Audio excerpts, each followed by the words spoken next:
Hi, Deborah. Can you hear me?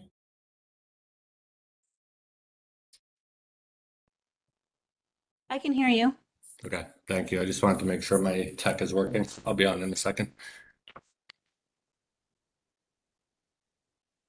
Good evening. Hi, Ephraim. How you doing? Good. Excellent.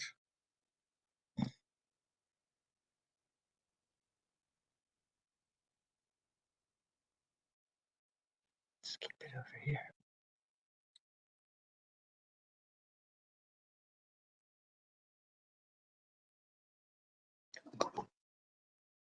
Okay.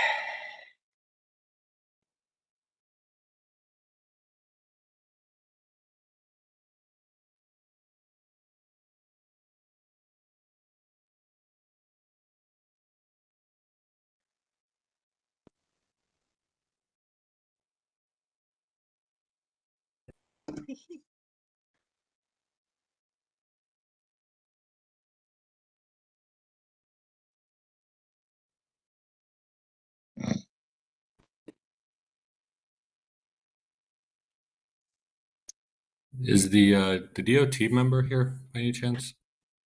N- By some chance, they're not. I'm texting and emailing my liaison, and I'm not getting a response. I was going to reach out to the borough commissioner. Oh, wait, Oh, there you go. just in the nick of time. There's Lauren Martin.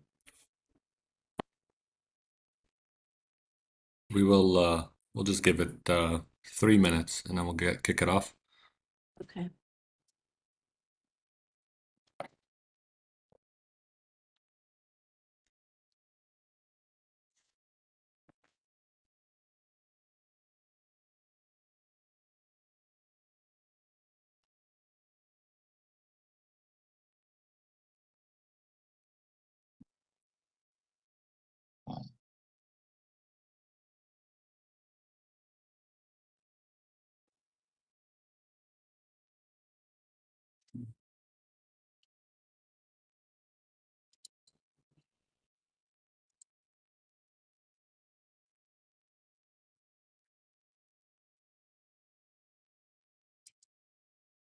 Hello, everyone. Good evening. Hello, good evening.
Just another minute and we'll get started.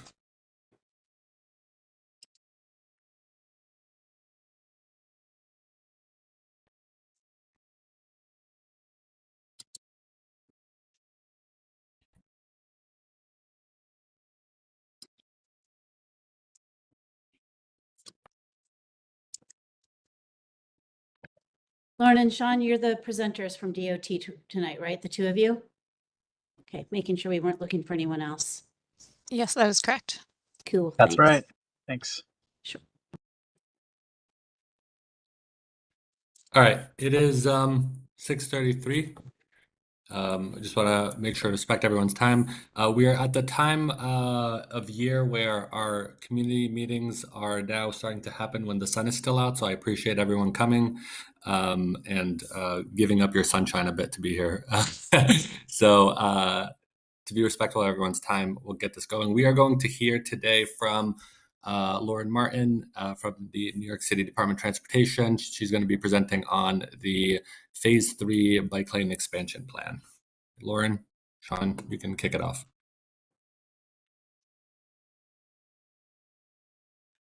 Sean, did you want to say anything before I go to the No, presentation? thank you folks for making time. Lauren, I'll walk us through. Happy to answer questions at the end. Go ahead, Lauren. Okay.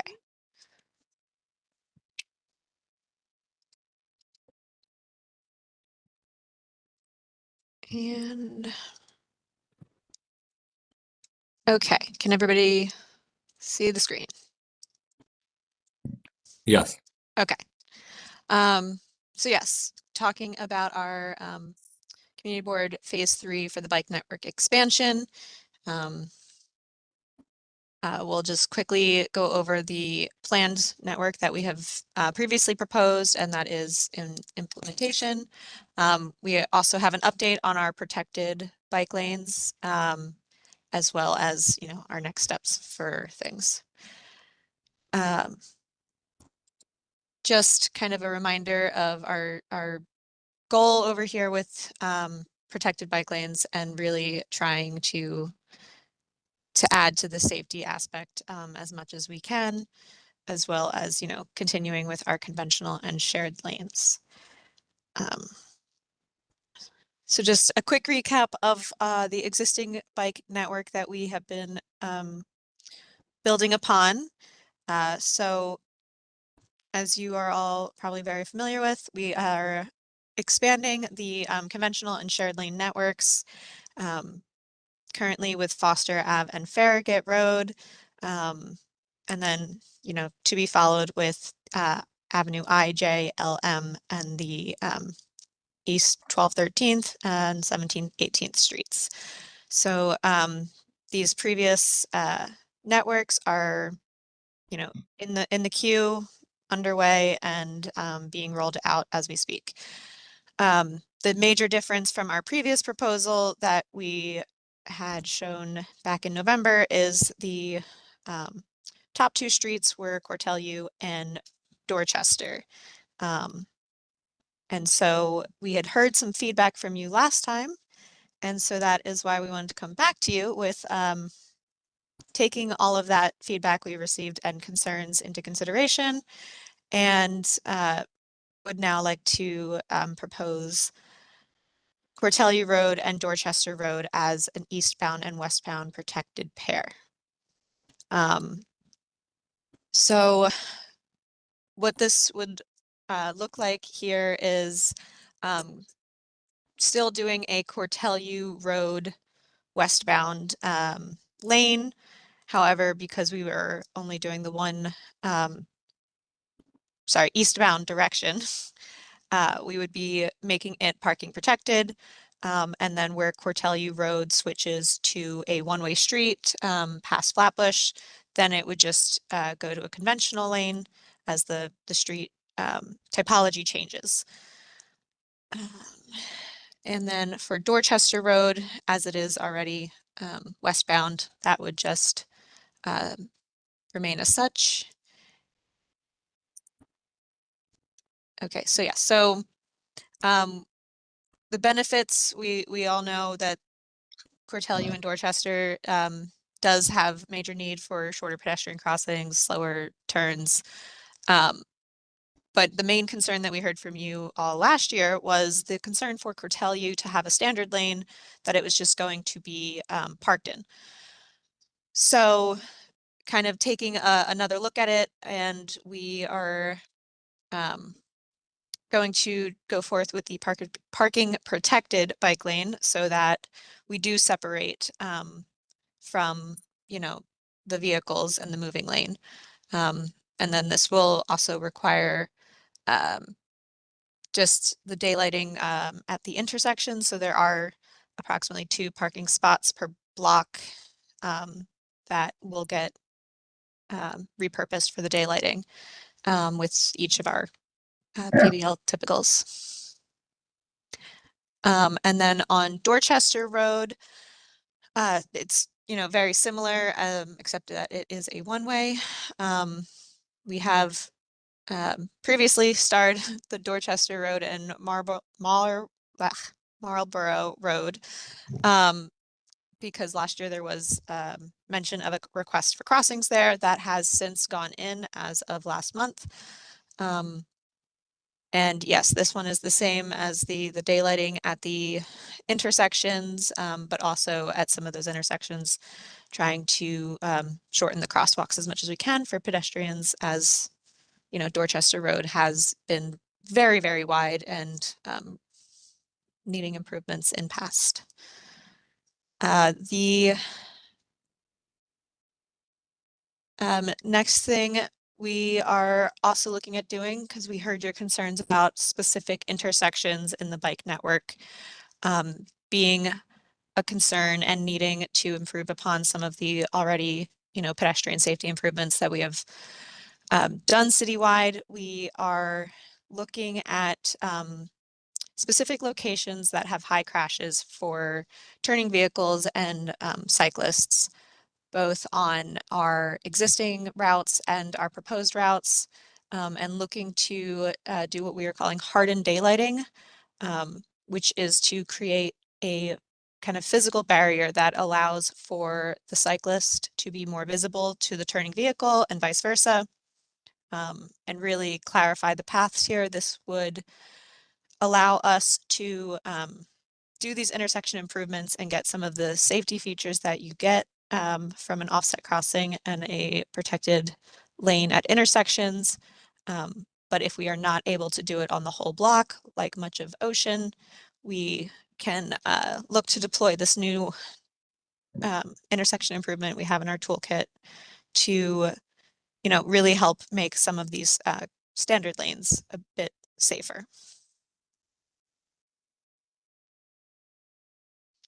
And then for our, you know, next steps, as I said, we started this spring on our conventional lanes on Foster and Farragut. We had said that we were going to come back to you spring and summer. Hopefully we're still technically in spring, pushing it, but we wanted to come back to you with your feedback taken into consideration, and in all, if all is as planned, we are preliminarily looking to try to install this in the fall of 2025. And yeah, so are there any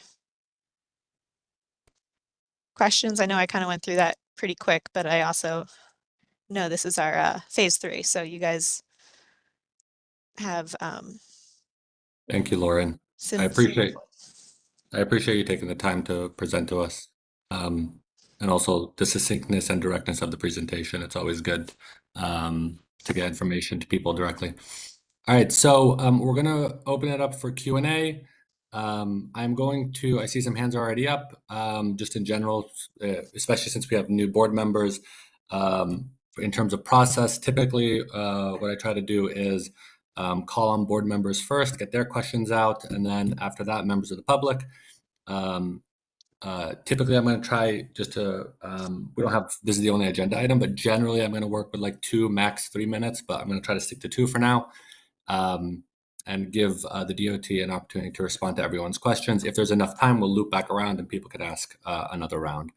There are new board members, so if I think that you're a public member, I apologize. I'm still learning everyone's names and faces, but hopefully that won't happen. Okay, cool. First question will go to Deborah, my co-chair. I'm trying to.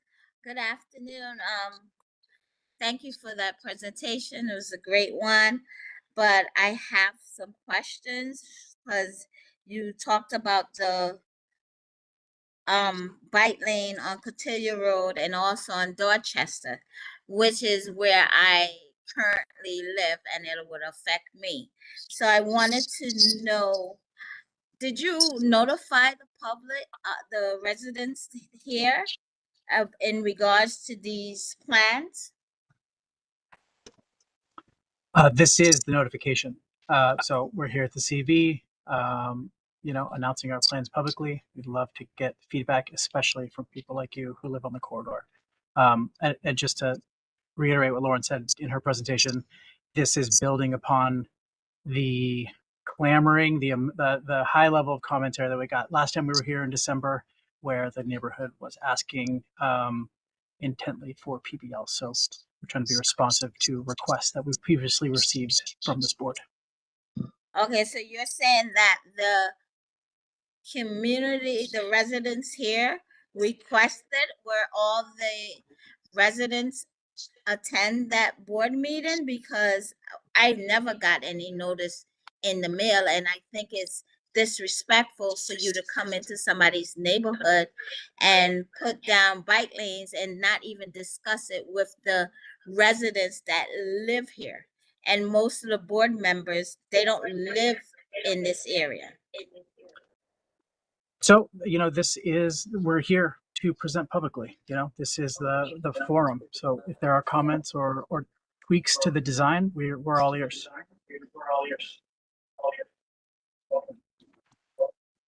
Thank you. Next up, I'm calling on Liz Dennis. Hello, hi, thank you so much for this presentation today. I am really excited to see both, the expansion of this network to having protected bike lanes, particularly east-west, where there is nothing south of the park at all, so that you can do that safely on. I regularly bike Sorry, to Liz. business. Liz, I'm so sorry. There's some background noise, maybe from Martin B. Some other speakers. Could you please go on mute? Thank you. Should I start over or should I just continue? Go ahead. All right. Yeah, I really appreciate this as someone who lives in the area and regularly bikes to businesses on Cortelyou. I'm really excited to see that this proposal has moved the potential pair for the Dorchester lane to Cortelyou itself. I think that's actually a really big boon for safety, particularly because a lot of those destinations are going to be there. I understand there's a lot of challenges with the widths and so forth in general on these streets. But I think it's great that there is at least one direction, like you're kind of directly at, kind of the prime destinations for commercial, establishments, restaurants, businesses, et cetera. And I also, have heard from so many people when I've been canvassing in the area, talking about what people see from streets, that this is an area they walk a lot with their children and would love to see additional things like, daylighting all across those corridors, and that would really improve the pedestrian experience as well. So I'm really excited to see that particular proposal, and it is one that I have heard so much support for, both at previous meetings with the bike network and throughout just canvassing in the city. So I'm glad to see that. One question I did have about the hardened daylighting at other intersections, I think that's a really great idea, especially because we know crashes happen at intersections a lot. I think it's really, really going to help safety. One thing I just was curious about is, given that parking protected lanes are sort of the normal way that we make protected bike lanes in New York City, how would, I just want to understand why we wouldn't just, when putting them down, move the parking to the other side of the bike lane, so that the whole thing could be protected and people could be separated from traffic. Thank you so much. Yeah, that's a great question. And if Lauren, you could flash to that slide. Unfortunately, on these corridors, we don't have the space to flip the bike lane and the parking.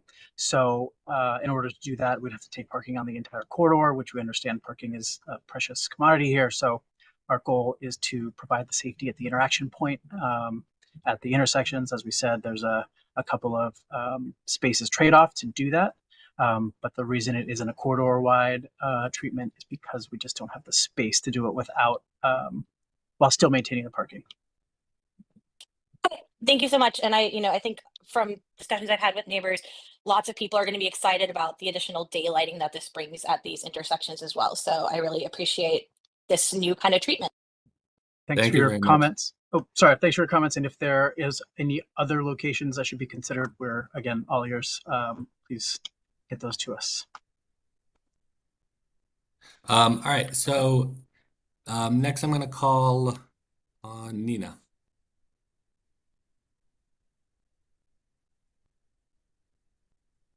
I'm not Nina, sorry. Yeah, I wasn't unmuting. I had a little technical problem. So I'm really excited about it. I know that there were presentations at previous board meetings. So I don't know how come. It seems like some people at least missed that. But I know we've discussed this. So I actually just want to say I avoid Cortalia Road because it's so darn scary. And this, people said, "Oh, don't you shop there?" This, to me, is a big incentive to bicycle more locally, and do visit some of the stores there. I have a question about Foster Road. So Foster now has a bike lane on one side. Is there going to be a bike lane on the other side, or is that all we get? So, Foster Avenue and Farragut Road were previously presented as a kind of east-west pair. I know that doesn't make as much sense when you're looking at just kind of the CB14 boundaries. This was something that was looked at when we were looking at a higher level of the networks across multiple community boards. So yeah, so I understand like the frustration with the street grid not allowing Farragut Road to be an actual parallel to Foster. But again, you know, there Yeah, was enough space for the one protected. And so we're really hoping the unprotected stripe is really what it is, with the double parked cars, etc. I mean, just because on a practical level, I mean that's a route that I take really, really regularly, and so there's no connection for me to Farragut between here and say Bedford. That's like just doesn't work. yeah, Without going like kind of really off, out of my way just to eventually get there.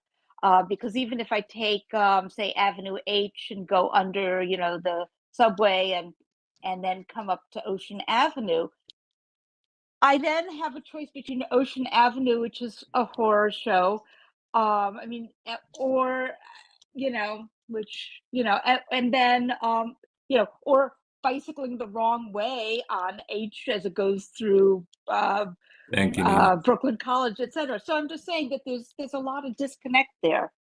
So yeah, I don't know what the solutions are, but I'm just putting my 2 cents worth in. yeah. We are looking at intersections at least on both of those corridors though to try to at least make the intersection improvements that we can. Mhm. But yes, we will always be looking to build off of the network as we go and are always looking to try to improve on it. So All right. Thank Thank you. you. I do I hear an echo. I have another question, Musa. Yeah, just hold on one second. I do hear an echo, so if folks can go on mute if you're not asking, that would be helpful. Deborah, one second. Okay, unless I'm missing a new board member, I apologize again. I'm going to come back to Deborah and then, oh, did you have a question, Christy? Deborah, let me go to Kirsty and then I'll come back to you, okay? All right. Thank you. Hi, I'm a new board member, and so I'm seeing this for the first time, but I'm familiar with the bike network. I live near Rugby and Foster, and I use Argyle North all the time and Rugby to get home, if I got my directions right. I'm excited about east-west pair on Cortelyou and Dorchester. But my question is about this slide, and it's about what Nina was describing conditions on Foster, which is two-way, it's narrow. And I'm looking at this image on this slide, and I think you're saying that some kind of intersection treatment like this will be happening at Rugby and Foster. And I'll put it this way to just narrow it down. According to the little map on the right, Foster's going to have a protected bike lane eastbound with the hardened daylighting treatment shown in this image.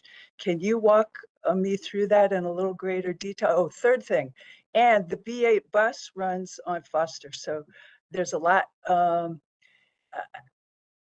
So one of my questions, how does a bus stop work when you have this kind of geometry? I'll stop there. Yeah, I know when we are looking at some of these, the bus stops are definitely taken into account to make sure that if they're on the far side after the signal, as kind of shown in this graphic, we do our typical protected bike lane, the double Sharrow markings through a bus stop. That's something that we have all around. For the Rugby Foster intersection more specifically, as Rugby is one way, the turn concern, I believe there is more about vehicles turning from Rugby onto Foster. So the daylighting there, we would be going through the actual crash reports and looking at what movements were happening. But from the directionality of the street, the turns were mostly Rugby onto Foster. So it's likely that the Rugby southbound bike lane would get some hardened daylighting on it to just kind of help, especially if cyclists are going to be turning onto Foster. Thank you very much. I did promise to come back to Deborah. There are a couple of the board members. Deborah, I'll give it back to you. I broke my own rule, but then I will go on to the new members. Deborah, go ahead. Thanks. I just wanted to go back to the notification of the, I want to be clear on what your notification process is. And what if, if people in the neighborhood doesn't really want it? Or how do you notify the members as other than this coming on to a board meeting? Not all community members and residents, they don't attend all meetings. So I just need to know what your process is. So, hi, this is Diana Soriano from the Brooklyn Borough Commissioner's Office.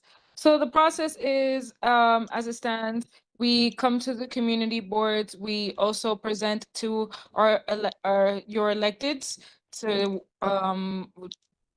Vertikov, Joseph, as well, again, as some community groups as well, ones that we've been advised to do so with.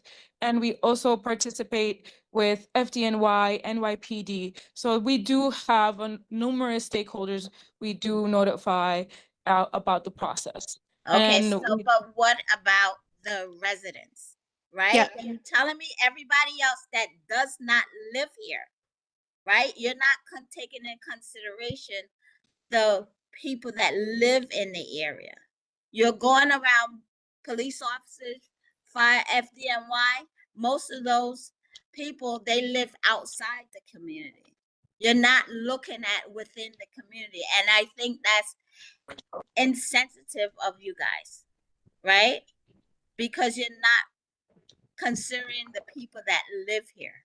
So I will just add, both this community board and an adjacent one, CB17, had a joint outreach effort in, I guess it was 2021 or 22, where we had our street ambassadors team out at several locations, canvassing and really trying to get feedback on this area. We also have shown this network at different events, such as our, Bike the Block events or summer streets in previous years. And how many residents in, for instance, 400 Argyle was present?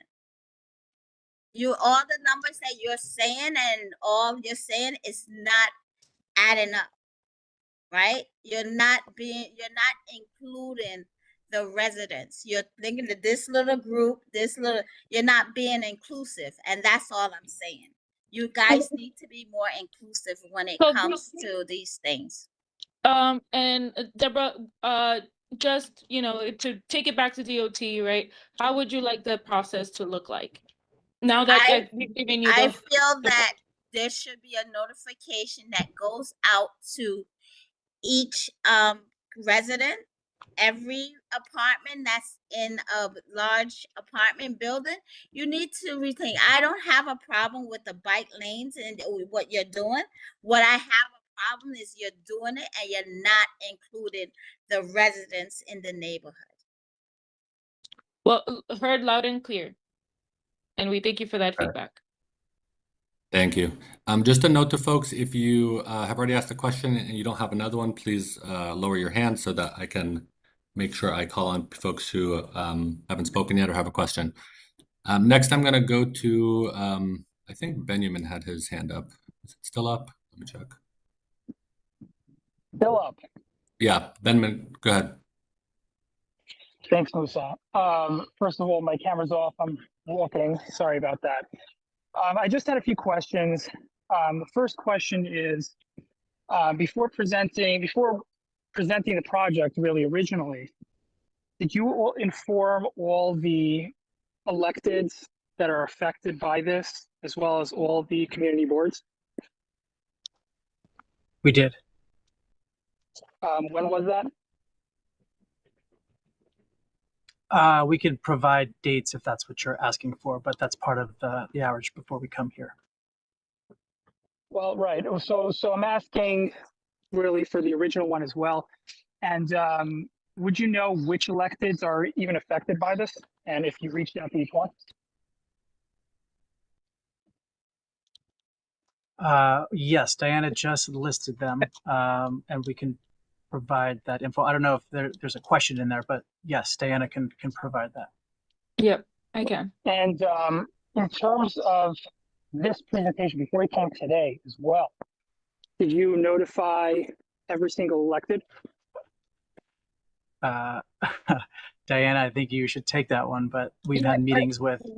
Yeah, well, I mean, yes, we Because have. my question is specifically before this presentation, before this version was presented here today, did you reach out to other electeds? We did reach out to the electeds that are that represent this neighborhood. Yes, we did. When? Multiple occasions. No, well, my question is, I'm wondering if you're the first group, the first CB to understand and to be presented with this version of the plan or the project.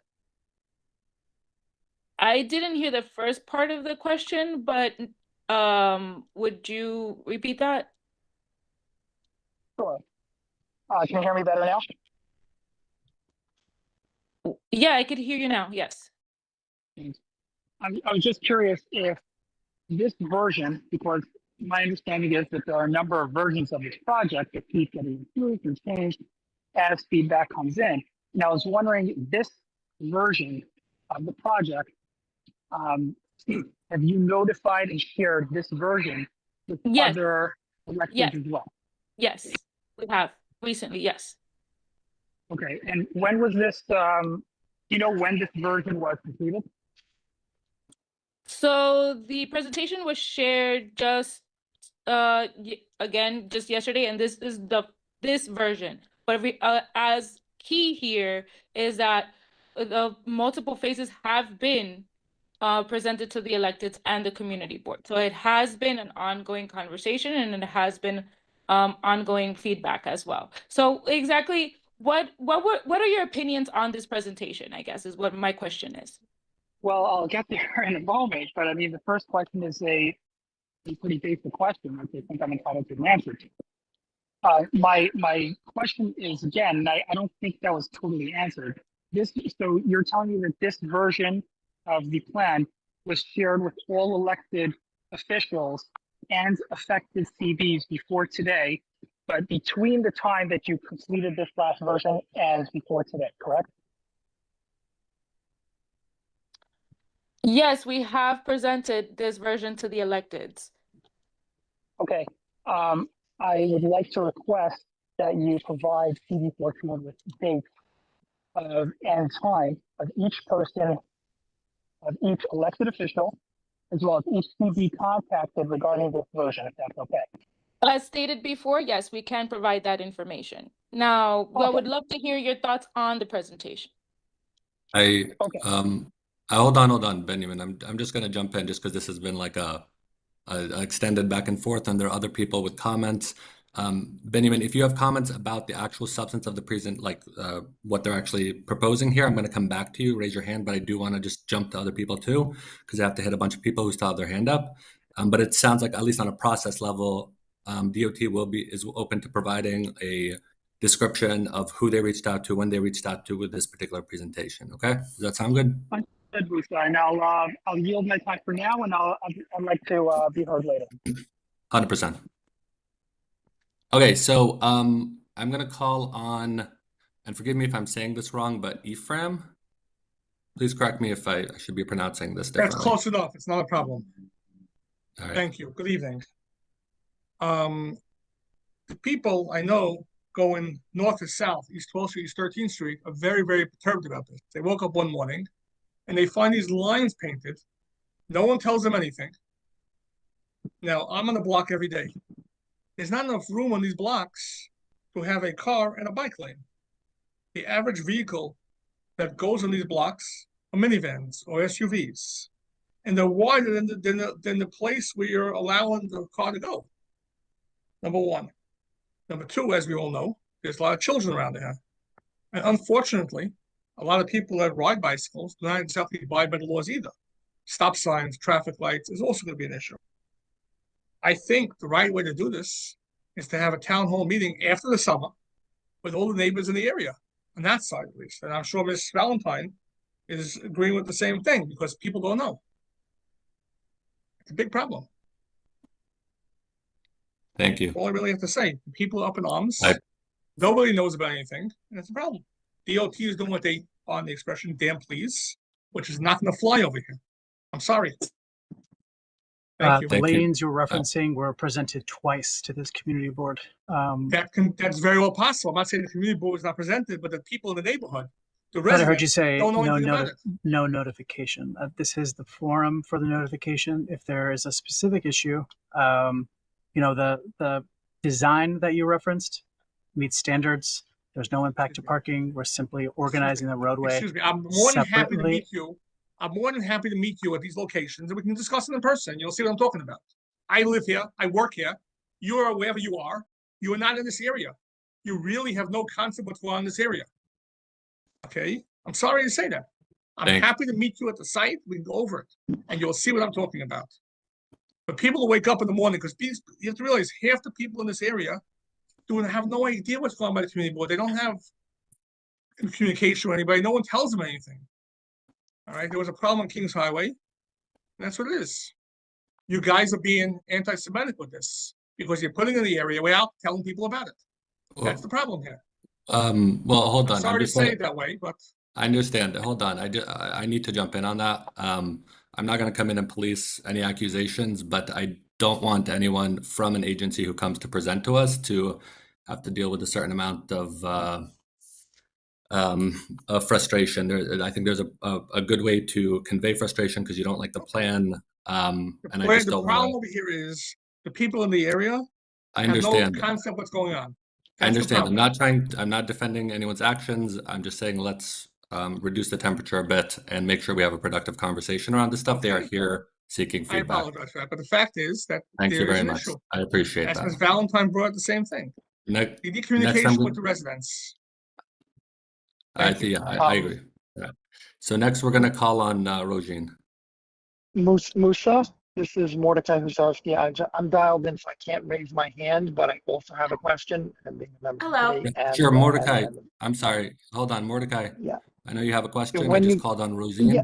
Hold You on, know, hold on. I just wanted to let you know that I'd like to ask a question. So when you get to me, Okay, just let me perfect. know. Okay, thank you. I understand. I appreciate that. Thank you. Hi, Musa. Thank you. Good evening. I am honestly shocked to hear people say and just question the outreach of it because I'm looking at the outreach presented in 2023. It's very similar to the outreach presented in 2024, and it's very similar to what we're seeing tonight. I attended as a community member an almost identical presentation last year, and liked it, liked what I saw, waited for it, had my kids on Dorchester Road going Move to off that school slide. with the dozens of other kids that take this route every day to the dozens of public elementary schools. The kid that's on the presentation cover of this, Brooklyn Community Board 14, bike network expansion, June 6th. This is from 2019. This kid's in high school probably now. He's not riding on the back of his dad's bike anymore in this bike lane in the photo. And I'm looking at the outreach. I myself have attended multiple events, not before I was a community board member. Our council member held a town hall, transportation town hall, with Diana, et cetera, presenting on it. So I do want to talk about the actual plan itself, but I just want to, I'm hearing just a lot of people saying that there's been no presentation, no outreach. I think that the presentation and outreach has been extensive to the point that every spring I'm waiting to see this. Every spring, the number of vehicles that when the DOT does their traffic studies and they're counting pedestrians and they're counting cars, they're not counting bikes and the number of school kids on the back of it. And my own kids, their public school, the number of kids who commute by bike has skyrocketed. And those figures and stats are not being captured. And I think that this bike lane network specifically, and I will say I live in the area. I go on Cortellia Road and Dorchester Road every day as a pedestrian, as a car driver. Now as a bike driver, I can join my husband. He bikes, and I've been waiting for this bike lane to feel like I can get my kids around. So now there will be one fewer car on the road when I have them on the bike. But the outreach has been extensive, truly like exhaustive. How many times I've heard this same presentation. Frankly, tonight my original comment was going to be, I don't want to hear about it anymore. I want to see it. We were told about it for all of these consecutive years and nothing has happened. We continue to see close calls. And as far as these particular roads that you've highlighted, particularly Dorchester is so wide as a one lane road of traffic with parking on each side that often people use it as a 2-lane road. I call it a slip and slide because it is supposed to be one lane, but there is no markings, which at this same meeting last year, DOT promised to put lane markings on it this spring. Hopefully, I'm seeing nodding, Lauren. Hopefully that's in the plan along with this bike lane that'll be put there.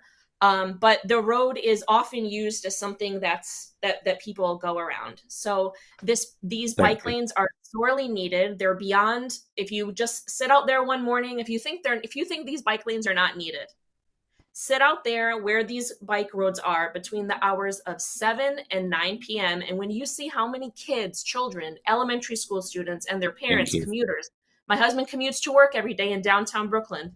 You will be shocked at how many people are on our roads on bikes, and this is protecting them, and it's so needed. And the outreach was beyond thorough, We including appreciate the feedback. our elected officials. Thank you. Thank you, Regine. I should just I appreciate everyone's feedback and the rigor in which everyone is sharing it on either side of this. I do just want to given some of the conversation that's been happening so far, couple things. One, I have been a bit more lax on the timing just to make sure there's some back and forth with the DOT. I'm going to kind of tighten up my timing a bit. So I will hold you to 2 minutes just across the board. And I will impose myself in order to make sure we stick to time. And 2, just to restate it, I'm not, at least in this committee, tolerating any type of characterizations about people's character and who they are as a result of this project or that project. Either to other board members or to the DOT. And one last note, I want to reduce the amount of interruptions people are making when other people are speaking. So if you're not speaking, please stay on mute. All right. I am going to, let me just go through the list 1 second. And again, also, if you have asked your question, please put your hand down unless you have another question. I promised, I do eventually want to get to members of the public, but I did promise Benjamin I would come back to him for substantive feedback on the actual proposal. So I'm going to give him the opportunity. I appreciate that, Musa. Just first of all, a very quick comment. I know I'm on the clock right now. Deborah, Ephraim, I agree with you guys in terms of the DOT's efforts to kind of steamroll the process. And with all due respect to a fellow board member who is more actively engaged, those who are not actively engaged, the general public, do not know about what's going on until the last second. So I was just hoping to discuss more substantively about feedback with the public in terms of a town hall. So my question really is, substantively, according to the New York City Administrative Code, is to the DOT, we're all on the record here, is the purpose of this presentation really to kind of go through, check some boxes based on the New York City Administrative Code, or are we here to hear feedback and possibly entertain the idea of a town hall with affected community members? And I'm talking about, for example, in this one specifically, as well as another one, another whole bike project affecting this this district as well. Yeah, Laura, if you could reshare the deck. This presentation is a response to feedback that we received the previous meetings we've been here, where multiple people from the community board in the community requested protected bike lanes in the community. We went back, did our homework, identified Cortelyou and Dorchester. That's what we're presenting tonight. We would love to get feedback from people here. We would love to hear who we should speak to. You know, that's the goal of tonight, is to make sure that this plan that we've done our best to fit to the neighborhood does that. And we need your input, you know, to fine tune it and make sure that this is something that works for the community. But again, I want to reiterate, this is in response to overwhelming commentary that we received when we were here over the winter. Thank you. Okay, so I Next guess up, my sorry, Benjamin, I gotta keep it again. If you have a question, put your hand back up. I promise I'll come back. I'm gonna call on Eric JS. Hi, thanks so much for the presentation. This is the third one that I attended about the bike lane since 2023. And I appreciate all the notifications that I received from the community board and at the town hall. That was a public event hosted by Rita Joseph, where this was also discussed. I live off of Dorchester Road, and it's an incredibly dangerous road. I bike, I walk, I drive, and I think this is going to be an incredibly important safety measure, including for drivers too, because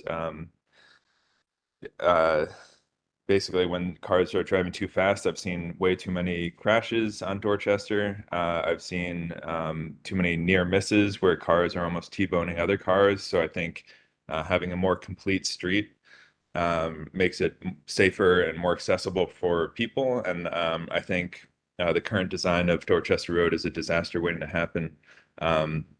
So I really appreciate all the work that the Transportation Committee has put into this and that DOT has put into this. I know you've spent a lot of time on the ground looking at this issue, bringing a lot of expertise. And I think it's really exciting to see Cortelyou Road get a protected bike lane.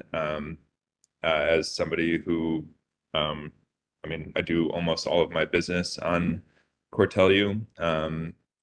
Yeah, I think it's a major safety concern, and I think this will be a big boon for all the lovely restaurants that are opening up that we can't possibly have. We can't fill these restaurants with people who drive. So we need more modes of transportation, and we don't want people feeling unsafe when they visit our lovely new cafes and restaurants and everything. It's really a bustling street, so we have to promote multiple modes of transportation. So more power to you. Thank you so much. I think this is a really important pass. So thank you. Thank you. I appreciate that. I did promise, sorry, let me go. I see the community board, Sean's hand is up. And then after Sean, I'm going to go to Mordecai's. Mordecai, I'm sorry, I got delayed in coming back to you, but Sean and then Mordecai. Thanks. I just want to try to quickly address some of the process questions because I think some of the concern might arise from the process by which this went to a No, Jeffrey. This is, I'm trying to address things that have been said and things that might be said if they don't know. But the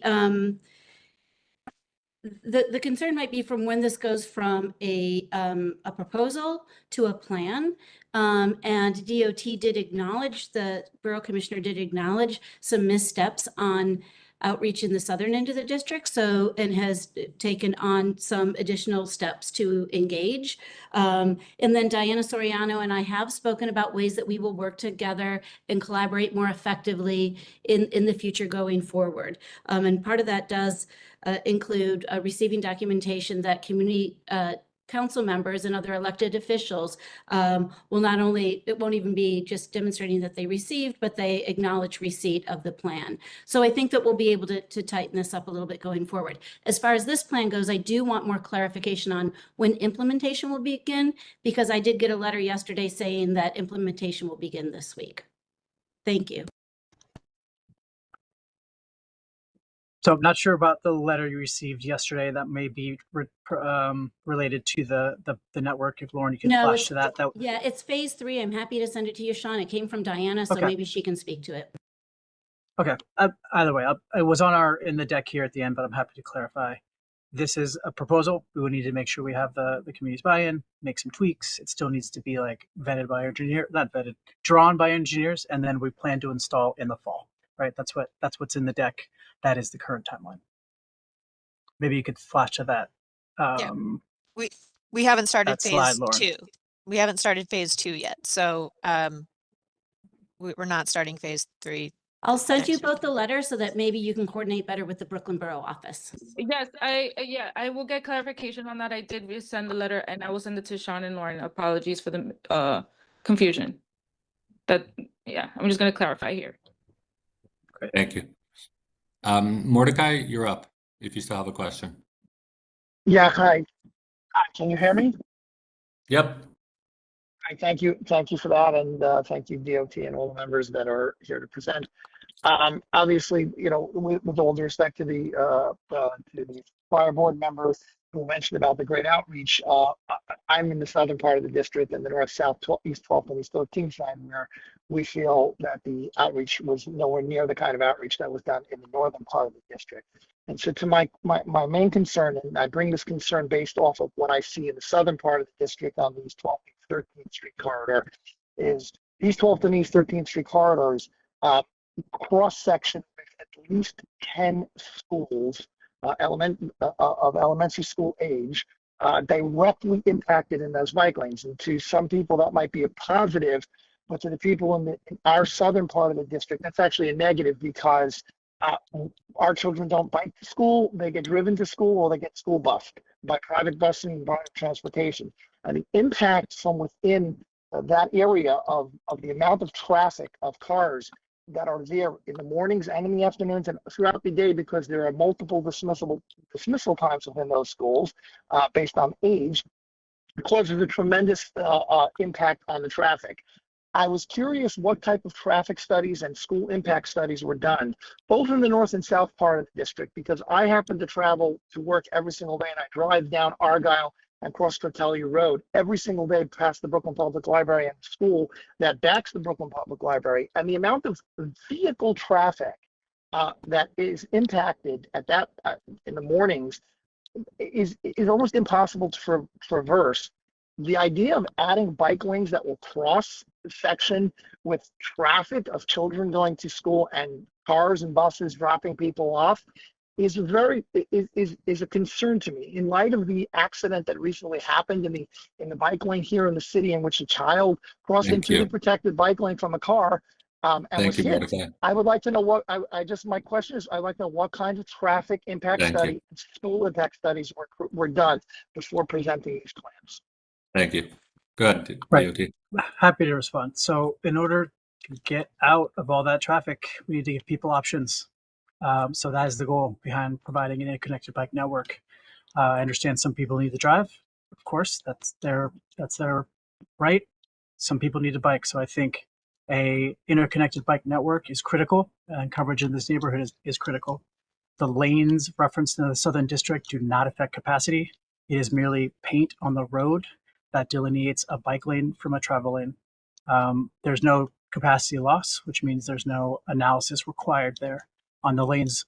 In other projects where we do take capacity, where we do change timings, there's a full bevy of synchro analysis to make sure that everything's working. But for the lanes that you referenced in the southern part of the district, we're simply organizing the roadway. There's no impact to capacity for vehicles. Thank you. All right, next I'm calling on Josh. Hi. While fighting for an always stop signs on Dorchester Road, I've been floored to witness just how many parents bike down Dorchester with their young children in bike seats and trailers. The hardened lane here is absolutely an essential and should be a priority. We've been waiting for this for years. I've witnessed dozens of accidents on Dorchester, often when a car tries to pass another, which is theoretically a single lane road. And a protected lane would still allow the same amount of cars that are supposed to go down Dorchester to continue going down Dorchester. It's not going to take away parking, but it will save children's lives. Lastly, I know this is slightly off topic, but we've been fighting for a stop sign at Dorchester and Westminster. People speed down this street like it's the Autobahn. Hundreds of our neighbors have written to the DOT asking for a stop sign there. But again, I just want to express my wholehearted support for protected bike lanes here. It's so important to this neighborhood. Thank you. Thank you. Next up, I'm gonna call on Lisa Derrick. Hi there. Good evening, everyone. Thank you for the presentation. I had a few questions, three questions, actually. I understand the importance of creating a new pattern for us to travel because there's so many different modes right now. It's not just vehicles and foot. It's electric bikes, it's scooters, it's motorcycles, skateboards, etc. So it makes it very messy to travel without having clear paths. The questions that I have includes the data that has been collected to justify having the hardened daylighting on the intersections that you said had the highest amounts of crashes. Do you have the details of the crashes that took place and the how those crashes took place? What was the cause of it? That's the first question. The second question would be, when looking at the plans here, what type of balance is considered when you're looking at bike lanes versus cars and the need for parking? We know that is a premium in our community as well, and with buildings going up, it becomes more challenging to find parking. So I just want to get an idea of what the balance is like. 3, we have a lot of issues with electric bikes and motorcycles riding in things such as bike lanes. What is being done or what will be done to ensure the safety of the bikers and the pedestrians when you have bikers riding in these lanes? When you have electric bikers and motorcycles riding in these lanes? Thank you. Thank you. I'll try to get to all three answers, but respond to all three questions. I'll start with the last one first. So one of the advantages of a protected bike lane or a parking protected bike lane is it organizes the roadway so you know where to expect the interaction with bicycles, e-bikes. Mopeds are illegal and shouldn't be in bike lanes. We understand it's happening. We're working with our partners at PD to stop that. The other question was about the turning, so the crashes. So we use NYPD data, and in fact, we have to go through, first we do a big picture, all of the crashes, like where are all the crashes happening? With second review is what type of crashes are they? In order for this treatment to be effective, we needed to make sure that they're right turning traffic, or like right hook crashes. So they're crashes where vehicles are making turns, right, interacting with pedestrians and bikes. Those types of crashes are the ones that led us to identify these intersections. And I think there was one more question in there. Oh, about parking. Yes, of course, we know parking is very important to the community. We strive to identify projects that strike a balance and provide safety benefits by daylighting, and that's kind of why you're seeing some of these intersection treatments. Um, you know, we know that people still get around on by vehicle. If you go to the cross sections, Lauren, you know, we do our best to tighten up existing roadways while just organizing the space a little bit better, right? Before, a single line of vehicles could get through, but there was no space for bikes. In what you're looking at here, now vehicles still fit between the parked cars. All we've done is shifted the parked car off the curb, provide some protected space for bikes so that they can also travel safely along the corridor. So the balance is we just want to give everyone an option to reduce some of the congestion around. You know, a well-connected network gives people options for all the different micromobility devices that are out there. Thank you. Hey, thank you. If I can just follow up with two questions and that. Hold on. Hold on. I'm so sorry. Put your hand up again. I will come back to you, I promise. I do want to keep the ball rolling, especially because you said there were two more questions. You can ask it when you raise your hand next. But I want to give other people also an opportunity to speak. I appreciate you coming out and participating though, Lisa. I really do. Next, I'm just going to call on Jeffrey. You have 2 minutes. Thank you for this. I have to say, for my part, this aligns very well with, I think, I'm sure you know, you've been getting from the past, I think, several years of bringing this out and responding to what people have said. I know I said last time we had the meeting, I feel like it was probably last summer or last fall, I said I was worried a little bit about schedule, what you're saying about schedule and timing. That's resolving my worries about, is this going to happen? It sounds like it is. I live on Coney Island Avenue, right off Cortelliu, less than the block off Cortelliu. I bike on Cortelliu a lot. I think this is going to be very helpful. And when I talk to neighbors who bike, who don't bike, who say, I do know how to bike. I used to. I'd like to, but I don't feel safe. This seems like this is going to get them the infrastructure they feel like they would need. I completely echo what Rasheen said earlier. A lot of people in my building I see have adult and kid bicycles. A lot of people at school that's right by the library. I see so many drop-offs, pickups from parents on bikes, etc. So I think this is going to be important for Cortelliu. We do have a lot of double parking on Cortelliu on the south side. I'm pretty comfortable on my bike. I'm pretty okay dodging cars, so I can get through. I actually think that moving some of the space, making a bike lane, making it so people can't double park, is actually going to be really great for buses, for cars, etc. to get through. So I'm really optimistic about this. I also think we need some stronger now north-south connections to get through. I know you're working on that. I know you're thinking about that. I wanted to bring up, just as a thought, I actually am starting to think Coney Island Avenue might be an option worth considering. I'm saying this, I almost always stay off of it. It's very dangerous and high speed.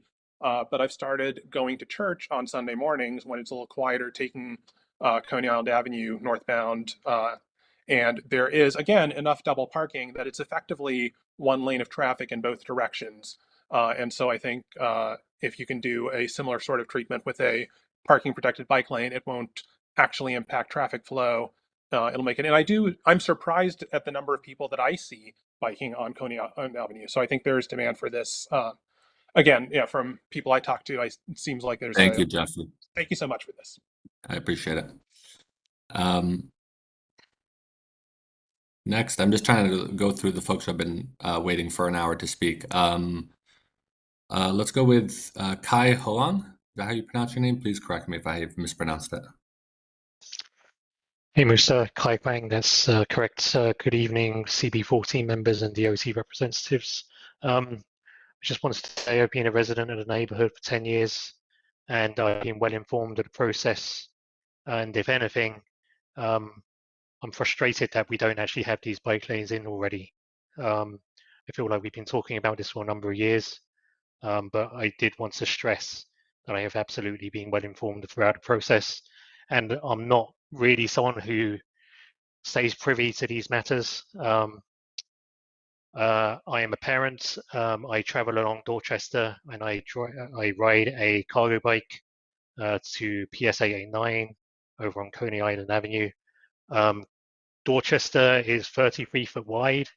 It doesn't even make sense that we're debating putting a bike lane in there at all. We're not taking away any capacity. If anything, we're going to increase the flow of traffic as we segregate the bike lane into a protected bike lane. The point that I would like to make is that as someone who rides a cargo bike with multiple kids in the front, I feel it's absolutely necessary that we have hardened daylighting such that people can make both cars and bikes can proceed unfettered, and people can make their right turns protected and with full visibility. I will also note that as a parent, um, riding a cargo bike around, I used to be an anomaly. That is no longer the case. As I do my drop off and pickup, I see multiple bikes, I see multiple parents.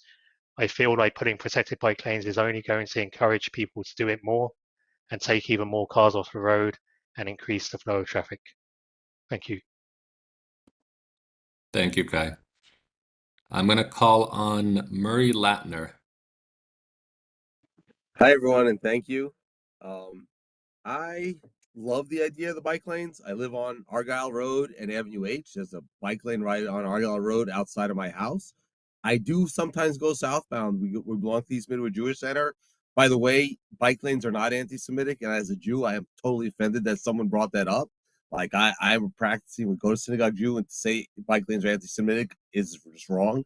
I bike on the Argyle bike lane to work. My kids bike to soccer practice on it. I go up on Dorchester Road to take my kids to Midwood Martial Arts, and I would love to see a bike lane there. But also having southbound bike lanes going south, JKL would be great. Down East 14th or 13th or wherever you're proposing them. It's going to help me get around. My kid goes to Murrow High School, can use that bike lane. So I think if Argyle Road where I live is fine for a bike lane, and those other streets are the same width, great. Let's put them in. I like what you're doing. I think with that, I do want to concur with someone that said you need a stop sign on Dorchester Road at Westminster. And also Westminster could use a bike lane too, honestly, because Rugby's got one going south. Westminster could also have one going south. It's a great route also from the park. I think that not having stop signs at Albemarle, Westminster, and not having a stop sign at Dorchester, Westminster on Dorchester Road and on Albemarle is dangerous. I think a lot of these other streets, do have stop signs, Argyle, Rugby on Dorchester. I think we do need one on Westminster too, to slow the cars down, to make it easier to cross the street with my kids who, that's a place where we cross. Sometimes it's hard to cross. So to the DOT, keep up the good work. Please continue doing what you're doing. To someone that said, I do the part when kids and things get out of cars and into the protected bike lane, that is a situation where the kids think, oh, it's a protected bike lane, I'm good. I can, it's safe for me. But it is a dangerous thing that I don't know how to fix that. But if there's a way to make that a little safer, I think that is a legitimate concern. Thank you. To Appreciate the time. To Maria's point, this is Diana from DOT. We have school safety events. So if you we could even bring up and we bring up safety with bikes and streets. So we're more than happy to even go to your kids' high school to talk about it with students, if that is an interest in anyone. Thank you. I just make a note. I know some people are having, maybe 2 people are having some trouble raising their hand technically. I'm not really sure what the technical issue is. Don't worry, I still got you on my mind. But I'm also trying to make sure that I hit people who have been waiting for a long time to speak. I will come back to folks who have their hand raised. You guys have not put me to work this hard in a long time. It's maybe since the Cortell U intersection, but I'm getting texts, I'm getting messages. I know, I understand. We'll get to you as long as we have time, of course. I'll ask this again, but the hands never seem to go down. If you have asked a question and you no longer have a question, please put your hand down. If you still have one, please keep it up. We will get to it. Jill Russo.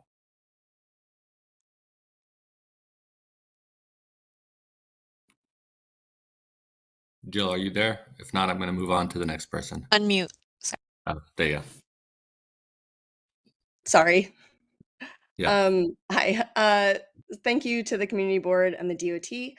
I just wanted to say that I live at the corner of Rugby and Dorchester, and my neighbors along Dorchester and I fully support a protected bike lane. I have personally witnessed several collisions on Dorchester, and it's clear to all of my neighbors that this is an unsafe road. And the main problem is that the road is too wide, which encourages drivers to go at unsafe speeds. It sows confusion between the bikes and the cars, and it makes crossing on foot feel treacherous. But luckily, there's a simple solution: a protected bike lane. Since the DOT has determined that the road is wide enough for a protected bike lane, and given the increased safety that a protected bike lane would provide, isn't it too wide to not have a protected bike lane? Thank you. Thank you. Okay, next I'm going to call on Martin B. I don't think I've called on you, but yeah. Hi, thank you so much. I really appreciate you all being here and walking through this. I also really appreciate the multiple rounds of outreach that you all have done. I remember talking about this in the winter and excited to see that feedback incorporated into what you all have presented to us today. Wanted to, first of all, just voice my support for putting the bike lanes in here. I live, I should say, at Ocean Avenue in Woodruff, so northern side of the district, but I'm down at Cortelyou Road all the time. And right now I'm just ready to see them in, see this construction start. I do want to urge that for kind of the next phase of this project, after you all have put these bike lanes in, to consider more north-south connections. Again, I'm up at Ocean Avenue, Woodruff, and I go down to Cortelyou Road all the time. It's a little bit difficult to get down there via bike right now, like particularly the section of Ocean Avenue between Parkside and Church. I saw there's now a plan to harden that intersection at Church, and that's great. And I do think that will add some immediate pedestrian safety, bike safety, and car safety as well. But getting to that intersection is really dicey because right now you have kind of the painted, I'm gesturing at it right now, but the painted median that's about, I think, like 8 feet wide, and then the single lanes of traffic. And so what you have is cars that double park, no bike lane, and then cars speeding through that painted median. So it's effectively a 4-lane road when it's designed to be a 2-lane road. And then what that does is you go from the painted median to the hard median at the intersection. So that actually condenses cars back into where the bikes had been traveling. So it just creates a really dangerous situation, especially traveling southbound on Ocean Avenue. So for the next phase of the project, would love to re-examine any sort of north-south connector. Doesn't need to be Ocean Avenue, but like since that hardened intersection at Church and Ocean is there now, just would love for you all to consider making that a little bit safer. Thank you. All right, I am going to call on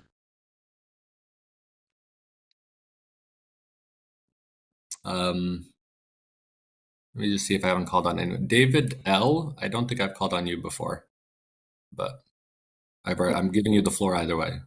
Hey, yeah, thanks. I live in this community district. I just want to voice my wholehearted support for this plan. I really appreciate when there are more bike lanes, when there's more protected bike lanes, someone who walks, drives, bikes, occasionally skateboards. I think more options for different modes of transportation are only better for the community. Someone previously also mentioned they were bringing up protected lanes or traffic calming measures for Coney Island Avenue. This is an area that has a lot of traffic incidents, as well as unfortunately fatalities. So I would also, if that's on the table to come up, I would also love to see that. Additionally, so any traffic calming or protected lanes possible there. This is also another comment just kind of out of the scope of this. I've called around a bunch of times and people have said it's DOT's jurisdiction. There are no city bike docks below Cortelyou in this area, so if that was also something that could be expanded, I would love to see that as well, especially down Avenue H near Brooklyn College, up and down Ocean Parkway, Ocean Avenue. That would really increase, I guess, ease of transportation in the area as well. David, I'll leave a web form link. That way you can formally put it in a request, and then once it's reviewed, you can have an update. All right? Sure. Thank you. Thank you. Florencia, I'm going to call on you next. Thanks, Musa. Thanks for this presentation. Just point of clarification. I just wanted to know, I'm all for protective bike lanes. However, I just wanted to know, are the protective bike lanes that are being installed, are they for the reduction of vehicles? As someone said, there'll be fewer vehicles. Is it, or is it as a point of safety for the cyclist? Because that's what I was thinking it was for, but now I'm thinking, is this a different agenda? So that's my question to DOT. Good question. It is for the safety of all street users, as a matter of fact. Protected bike lanes are a bit of a misnomer. Yes, they serve bikes, but they actually make the street safer for pedestrians and motorists as well. The goal is to accommodate both modes, all modes. We're not affecting capacity for available capacity for motorists. Like I said, we're reorganizing the roadway to boost safety for cyclists on the corridor. All right. Thank you very much for the question and the answer. Nadine, you're up. Hi, good evening. Thank you, everyone. I joined relatively late, so I apologize in advance if my question has already been answered. I think I did see in the chat that these were supposed to be more questions about these bike lanes and less about process, but that kind of is my question. I'm in South Midwood, so close to Brooklyn College, and we, woke up a week or so ago to find some bike lanes. Many people in our neck of the woods were unaware. I just and and from what everyone is saying, there has been a lot of outreach. My questions are about what that outreach looks like and what other modes of outreach might be employed to get input from a larger number of people, because you do have a number of people who are clearly continuing to participate in these meetings that may be unbeknownst to others, and then making decisions based on a small number of people, which may represent the views of the larger community or might not. So just thinking about like how we can have better engagement. I personally was concerned initially about the bike lanes in South Midwood, but now that they've been installed, they're actually quite fine. They haven't impacted us at all. There's still parking, things are, I think, hopefully a little bit safer. I do want to echo the concerns though around the bikes, the motorized bikes. And I understand that that's an NYPD issue, but just want to raise that here, that whether or not we have these bike lanes, if we do have people who are driving illegally in motorized vehicles, whether they're cars or not, that's not going to help increase safety. Thank you. Thank you, Nadine. Yeah. If you do, oh, sorry, go ahead. I was just brief response, Nadine. We want to get to everybody. We do our best to cast a wide net. If there's ideas that you have or groups that you think should be included on the community boards, like newsletter or feed, we're here to help. Diana Soriano's on the call. We did multiple rounds of in the field outreach. We've been here several times. I think we would love to get everyone, as many ideas and opinions involved as possible. Thanks for And to just jump on Sean's point here, we're always receptive to different avenues of outreach, and as well, we hope that everyone on this call also, it helps us reach the word out so more people can come and provide feedback. Thank you. And Nadine, just to add one more thing, you can always reach out to the district office for the community board if you have, like a particular concern or a service request or something like that. They can always either get you to the right person or try to help in some way. And yes, of course. Thank you. All right. Okay, so I'm going to call on, these hands just won't go down. I'm going to call on, let me call on Eric because I don't think I've called on him now. Eric, and then I'm going to call on Liz after that. Thank you, Musa. I really appreciate your moderation tonight. A model moderator. And thanks for DOT and everybody here. I just wanted to echo support for the bike lanes. I have a car, but I also use the bike, and my kids ride bikes on the streets, and I ride with a little person on the back of a bike. I often find that the bike is faster getting around. But yeah, we don't have a lot of east-west movement, and I'm back and forth from Prospect Park quite a bit from up by Avenue H. So completely support these. Dorchester is crazy. So, but I just wanted to point out, I really hadn't thought about the bike lanes as really improving safety for pedestrians. And I know that the bike lanes slow the cars down, and I always think that's a good thing for drivers and bikers and pedestrians alike. More people in the road, when you expect people in the road, cars and other people pay more attention. And I think as bikers and pedestrian and motorists are more and more used to each other in the city in these protected spaces, it'll change the behavior across the corridors everywhere, and make it safer. But I do feel with my kids that crossing even Dorchester is scary with a 4-year-old crossing. But with even on Cortelyou sometimes, because there's so much movement, so much traffic, the shortened pedestrian crossing is something I hadn't thought about. And I appreciate that, having small kids, going across to the libraries. But certainly Dorchester and all those people who are saying stop sign Westminster, Dorchester, I wanted to echo that as well. So that's all my comments. Thank you so much. Appreciate it. Thank you. Next is Liz. Yeah, just one other quick question. Thank you to Ephraim for reminding me about this issue when he had noted that, he drives through multiple parts of the district. Also note that, everyone who, people who bike don't like our neighborhood doesn't neatly end necessarily at the community district boundaries. And so I was wondering if there are plans to continue these protected bike lanes, maybe enhancing Clarendon Road or something else to the east, or enhancing, creating a protected bike lane space to the west. Just was wondering if there's, additional plans for that. And also, even the painted bike lanes going north south, a lot of people bike further south. I personally bike to retail further south. I bike to Parkson, to friends further south. And it just would be great to continue to see these networks being built up. I know we're speaking here about Community District 14, but just want to note, because a lot of Community District 14 people who do bike or get around in any mode have these sort of safety concerns for their transportation just outside the district as well. Thank you. Yeah, that's Thank you.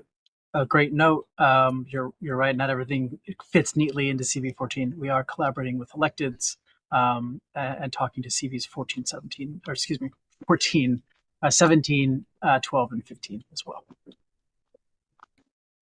Okay, so I know I have to eventually, I think I have to get back to Deborah to have another round, but I do want to call on Matt, and then I will call on Deborah.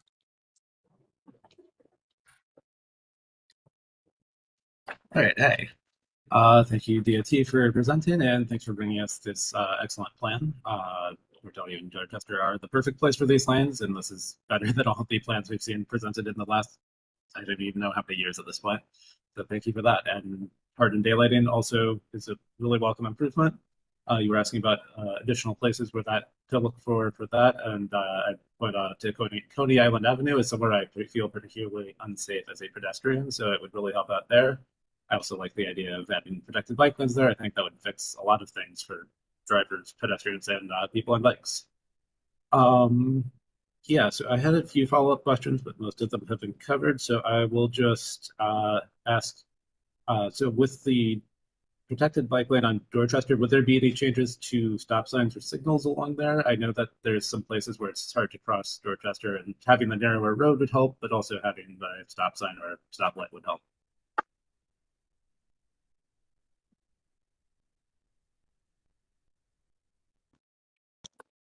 Lauren, do you want to take that one? Sorry, yes. So I know there was just the stop control that was installed on Dorchester that is at the Marlborough Road. That is, from my understanding, in a queue in the longer term to get a signal.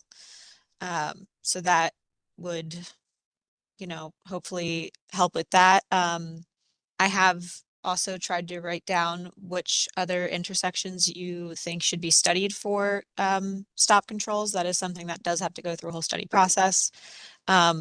If you have any more besides the ones that were mentioned tonight that I was able to jot down, you can also, you know, submit that through our online, you know, portals, and we can definitely look to do that. But as far as just putting in the PBL and how that could help with intersections, even if they are not yet signalized, the daylighting itself really helps so that people can see the cars coming and cars can see people about to cross, just the visibility alone, but also it just tightens that roadway. So where you are crossing, you're able to anticipate any movement, and you're only crossing a shorter amount of moving lane. So even without those stop controls in yet, just calming traffic really helps with crossing that street. And Awesome, thank you. And when Lauren mentioned stop controls or addition of new stop signs, I did add that link that she mentioned in the chat. Once you do submit it on the web form, you will receive a tracking number. CB14 does a marvelous job. Sean does a marvelous job at keeping track of like her, you know, just all the requests that come through the community board. So we're always in constant communication with her. So please do submit them. Please keep the tracking numbers and do share with the community board. And that also helps us to be accountable on our end to make sure they're studied. Thank you. Deborah, you're up, and then after Deborah, I'm going to call on Elena.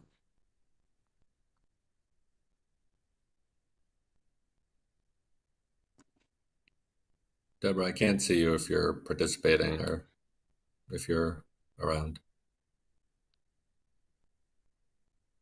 All right. I can come back to her if needed. Elena, go ahead. Hi, everyone. This is the second meeting I've been to. I don't know. Can you all hear me? Okay. I recently started biking in the area to visit all of the lovely restaurants and coffee shops, and actually ended up taking a car a few times because I didn't feel safe biking. It was very hectic on Cortelyou, so I'm excited about these lanes. And I'm one less person that needs to come through in a car and cause pollution and potentially car wrecks and things like that, just to visit restaurants and explore the neighborhood. So I just want to express support for this and also echo the need for the north-south connection. I know there is one, but it's not protected and quite hectic to get from Prospect Park South to down to Cortelyou. Thank you. Lisa, Derek, I promised I would come back to you for your other two questions, so now is your moment to shine.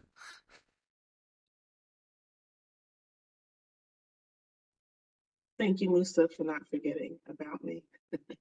The two quick questions I have. I was trying to look it up online as this meeting proceeded. Typically, how many car spaces does a hardened daylighting take?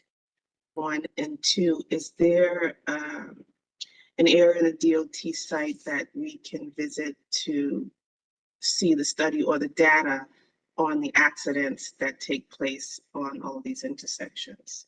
Thank you. I'll take the second question first, and then I'll let Lauren answer your first question. NYPD lists the crash stats. I think Vision Zero lists all of the crash data. I will kind of dig it up now and drop it in the chat here for you. Thank you.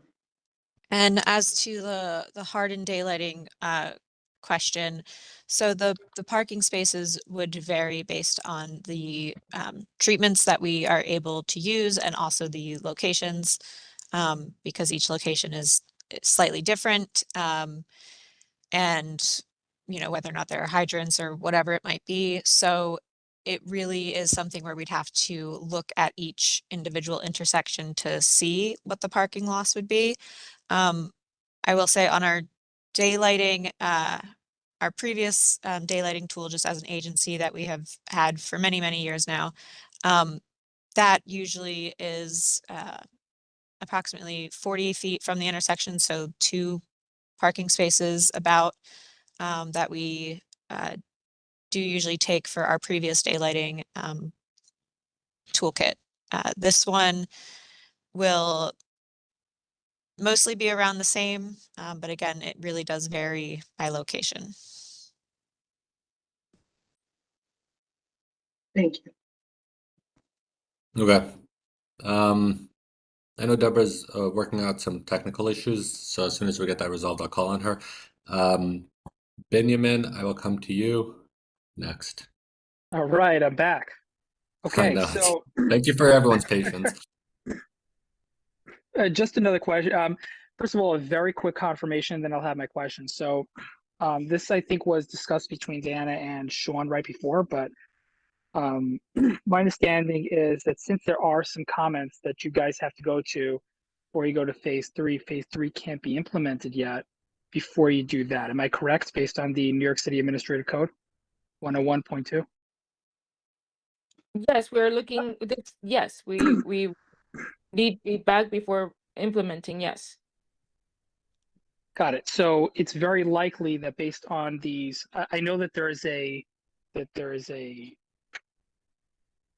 very good hope that this can be implemented in full, but it just may not be so if there are comments that have to be looked at and discussed and then brought back to the community boards and to the electeds that are affected. Am I correct? Based on the New York City Administrative Code. We're I'm not sure what the combining question comments. is. Yeah, we're combining comments tonight, based on Well, how this this goes. is very substantive because implementation Hold of on, this dude, would you like plan me to is respond, sir, or is this well, just if it's a you non-answer, then speaking? maybe not. Well, I hold guess on, I Benjamin. think that You I do think have that to a better ask. Hold on, I hold on, think hold that on. a better Benjamin, contact would be if I can be Benjamin. reach an individual from DOT's legal. Hold on, hold on, hold on. Let me just jump in. I'm so sorry though. I'm trying not to impose myself too much, but ask the question. They will have an opportunity to ask. You do have like a designated 2 minutes to ask your questions, and then they'll have their time to answer. I know. It's very frustrating, and I got to be in the middle of it. Sorry, I got frustrated and I got a little heated, but Yeah, definitely not just clarify personal. I'll give you a little time just to clarify your question for them, and then we'll give them an opportunity to respond. I'll give you Yeah, another so 30 seconds. thanks. So I'll reword that and not ask this question, save for another question, but just ask that CB14 be given the information for somebody from DOT legal that we can speak to. But a very quick question is, does the Department of Transportation have a difference of definition between the word project and the word plan when putting together these types of presentations? That's a good question. I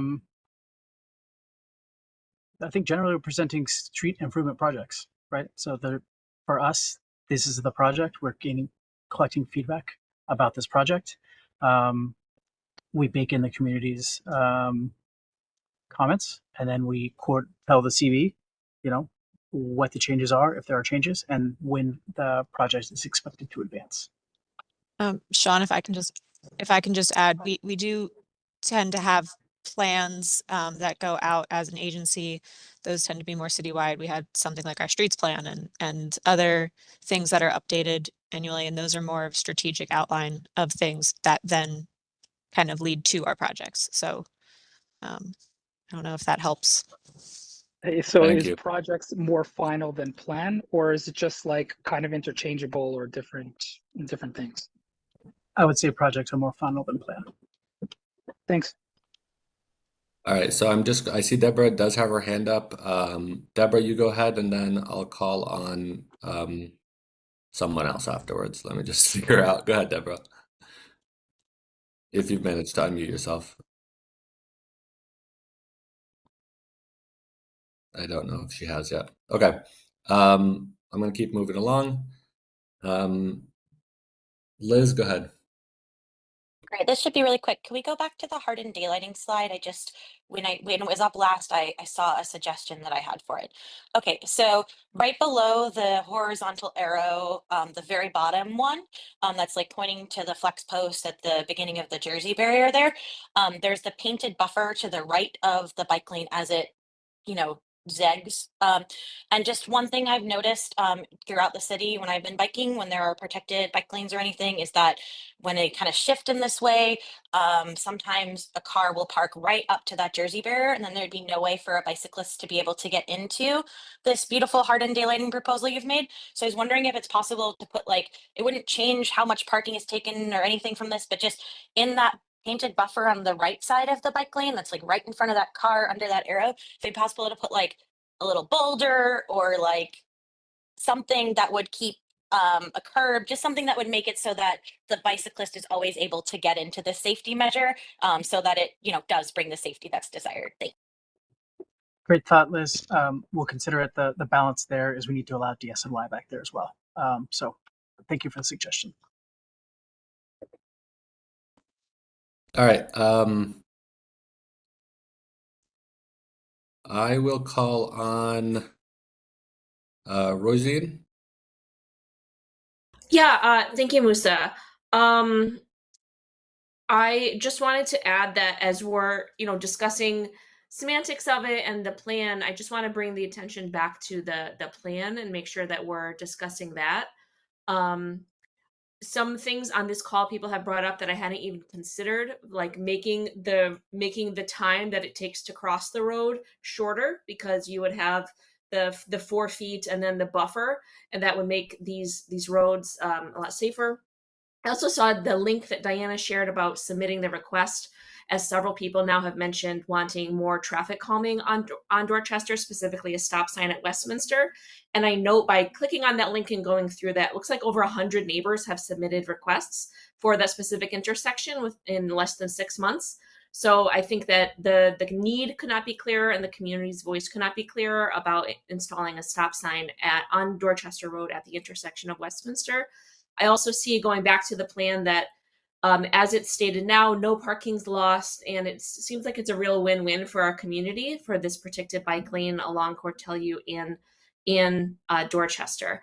And we've had in the Ditmas Park West Neighborhood Association, which is open to all residents of Ditmas Park West, have talked about this a lot over the years. I see from my notes from the association, it was back when one of the meetings Brad Lander attended, councilperson Brad Lander. That just kind of shows you how far back it was in 2018 and 2019. So as I said earlier, we've heard about it and we really want to see it now. And I was just looking for clarification about timing. Fall 2025 was mentioned, and considering that there were 3 serious car crashes, on Dorchester Road at the start of the last school year, not the one that just is ending now, but last year, there were 3 major crashes in the first 3 weeks of school on Dorchester last year. When do we have a date? I know fall 2025 was mentioned, but my question is, will it be before or after the start of the school year? Thank you for your support. We don't have a date. We're pushing, that there's a balance between getting everyone's commentary, making sure that we tailor the project to fit the neighborhood, and getting it in. And I hear you on getting it in. We will endeavor to start, if all goes well before the school season. I hear you on that point. Thank you. All right. So I see there's just a couple hands left. I will call on them, and then hopefully we can wrap this up. I just want to know, Deborah, I saw your comment I saw your note in the comments. Try calling in via your cell phone. I'm not really sure what the technical issue is. Maybe if you call in, you could just use the number, and I'll call on you. I'm going to call on Ephraim. Do you want to go ahead? You had your Yes, hand I just wanted to clarify a few things I mentioned. The problem that we see in 12, 13 streets, the streets are just too narrow. 17th Street is a much wider street. The question is how to identify the wider streets to make a bike lane that would make sense. But the narrow streets just don't make any sense. Okay. Thank you. Thank you.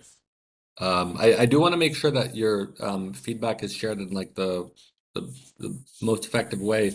I don't think I think you're talking about phase 2 of the painted bike lanes. 12 They or already phase 1, sorry. painted. They already I think they already painted lanes that's right. down. That's right. That's right. Okay. I just want to make sure because I think DOT is looking for feedback on Cortellu and all that. But it sounds like you're trying to note that DOT should be more thoughtful about where they put bike lanes if a road is particularly tight. I just want to make sure they come away with something for this project. That's one part. And the second part is the people in the area should know about it before it happens. There's just no come middle of the night and just do things. Right. The process As it question. Yeah, happens. I hear you. Okay. Thank you. I'll call on Nina. Is your hand still up? Did you have a comment? I think I thought I put it down. I don't know how it got up again. Sorry.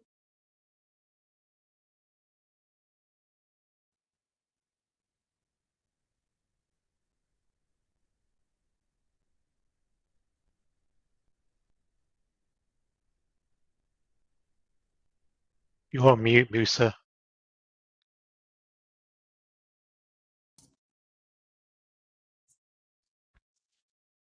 Did you want to ask a question, Kai?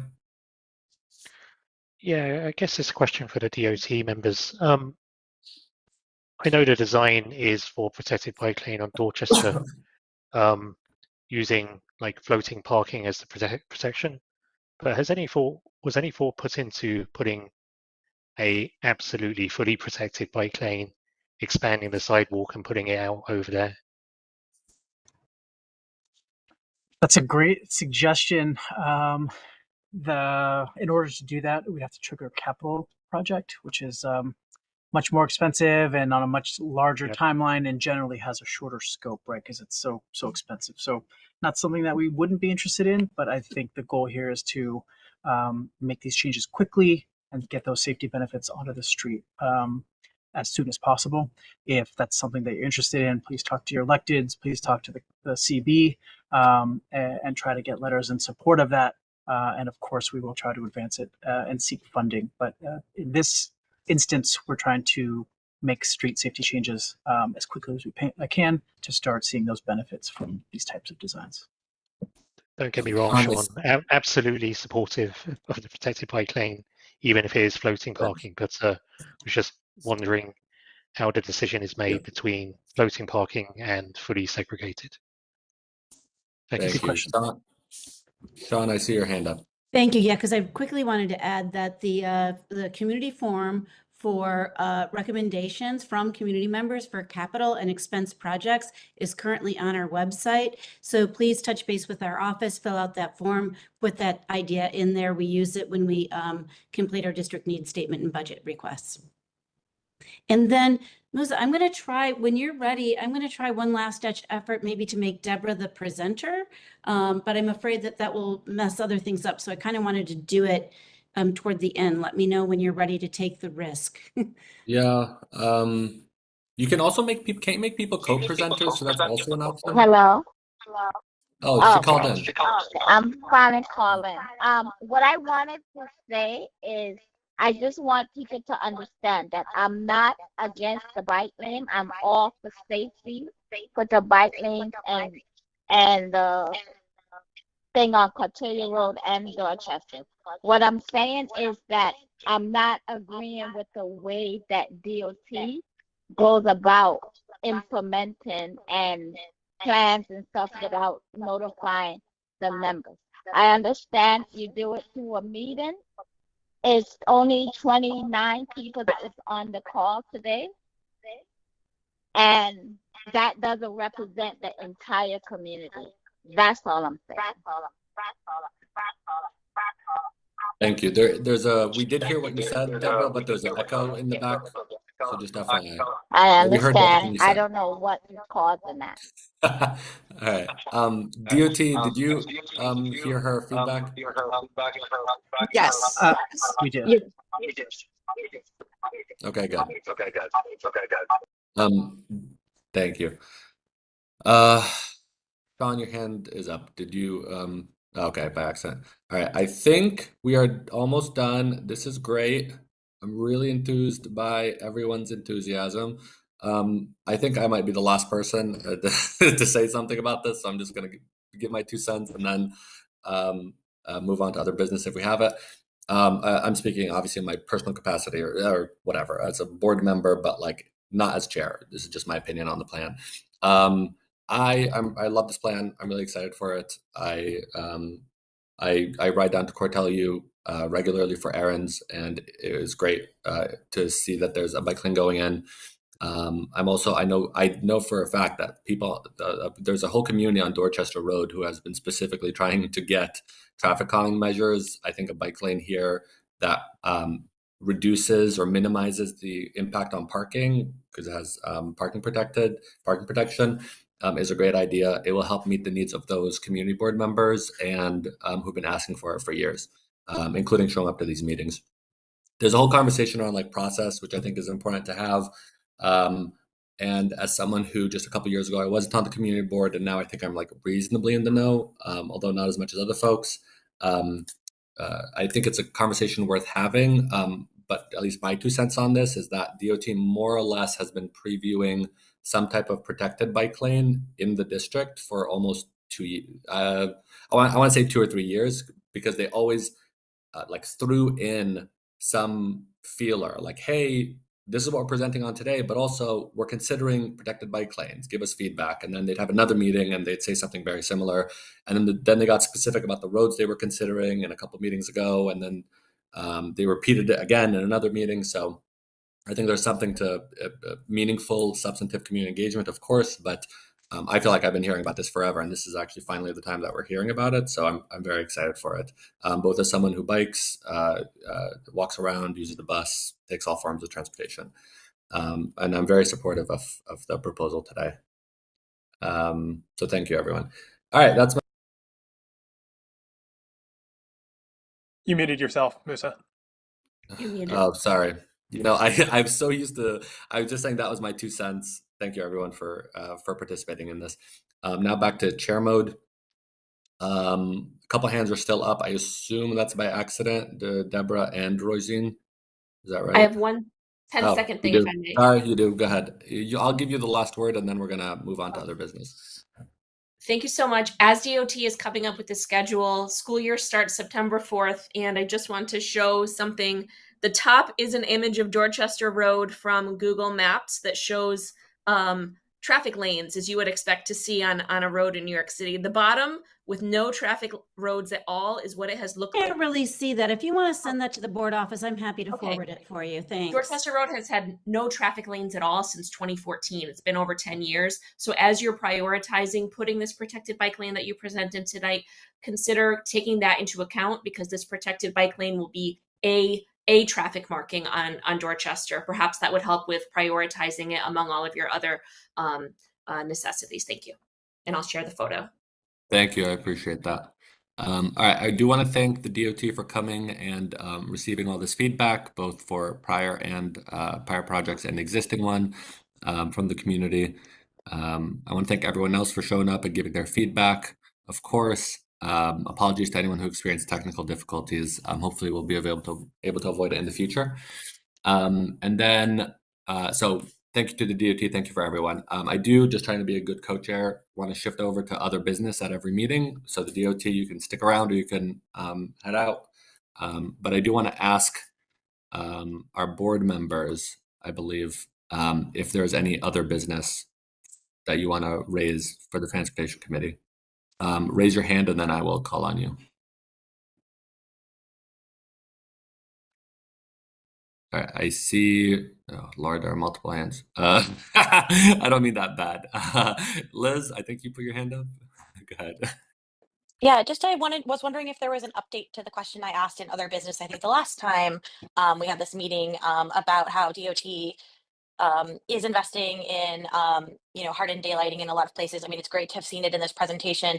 Just was wondering if that's like the scope of what they're doing for this district, or if there are additional places they're doing that aren't along bike infrastructure that they were considering, if the board office has heard back or not.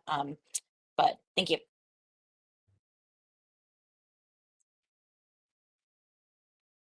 We haven't.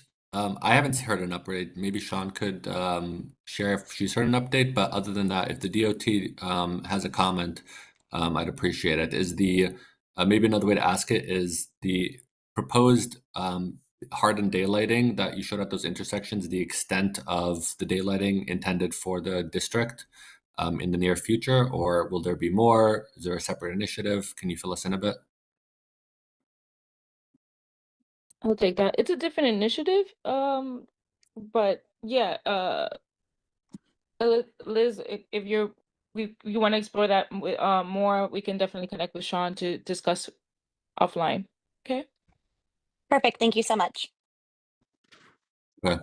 And then I would like to end the meeting, just note, by max 8:30, because that'll be the 2-hour mark, and you know, the sun will be set by then, but that's fine. Benjamin, you put your hand up for other business. Yeah, for other business. I was just thinking about, and I hope this is other business. I'm not trying to bring us back. It's 8:18. We've made you work quite hard today. So I was just thinking about a lot of the comments that were made today, and I was wondering if maybe this committee or the board in the whole can figure out a way to start possibly branching out, reaching out to other groups and other people when certain projects like these come up. I'm just kind of floating it out there. We don't have to think tank it right now. I know it's late, but just kind of pushing it out there. Yeah. I think there's an ongoing conversation to be had about what's the right amount of notification and community engagement for these types of proposals. It's interesting you mentioned that, because I think in the last committee meeting, maybe it was the one before that, the conversation primarily was, hey, how do we actually get DOT to show up and do these things they've been promising for so long? So there's a bit of some push and pull, I think, both in the community board and in the community itself about the pace, because I know for sure there are board members who are just like, and members of the public who are just like, they've been promising these, why haven't they shown up? How do we get them to actually do this? And then there are others who are just like, whoa, I've never heard of this. This is the first time I'm hearing it. You know, and so the community engagement, board engagement is really complicated. But yeah, I mean, that's an ongoing conversation. I agree about like what's the right way to balance it all out.